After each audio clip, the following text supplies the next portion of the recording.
Hello mga katusok at mga kabulaklak, isang mapagpalang araw na naman ng linggo sa ating lahat at dito sa Saudi Arabia, sa buong Middle East, sa buong mundo at sa Pilipinas. Shout out din sa mga aking mga kabulaklak at mga dating mga kasama sa trabaho at sa aking mga followers at mga friends sa Facebook.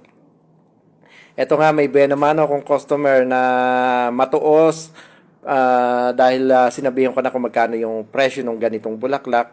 Ngayon, sabi niya, magkano ba ang isang bulaklak? Nung sinabi ko isang bulaklak ngayon, tinuos niya, bakit ganun babayaran ko? Sabi niya, ganito lang yung piraso ng bulaklak na bibiling ko. O sige sir, ayaw mo ba sir ng may balot? Ayaw mo ba sir ng may arrangement?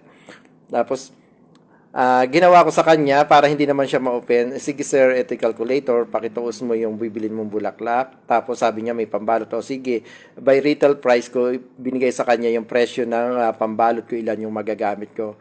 Ngayon, dahil lahat ng ilalagay ko dyan ay tinuos ko na para malaman niya yung presyo. Ngayon, nakita niya na mas malaki yung mas mataas dun sa pagkatuos niya yung sinabi ko.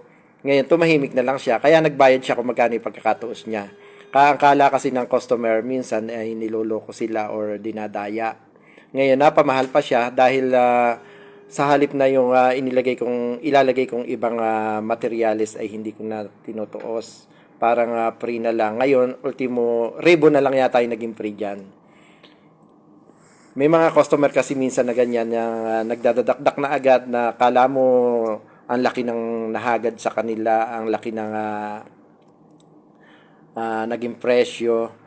Ngayon, pinakita ko, binigay ko talaga yung calculator para maging patas. Ayun, bayad siya ng mas mataas pa sa pagkakasabi ko sa kanya kung magkano yung presyong bulaklak na ibinigay ko nito. At nung tinanong ko pa, paano sir yung aking professional fee sa aking pagkakagawa. Yun lamang at maraming salamat. Have a nice day.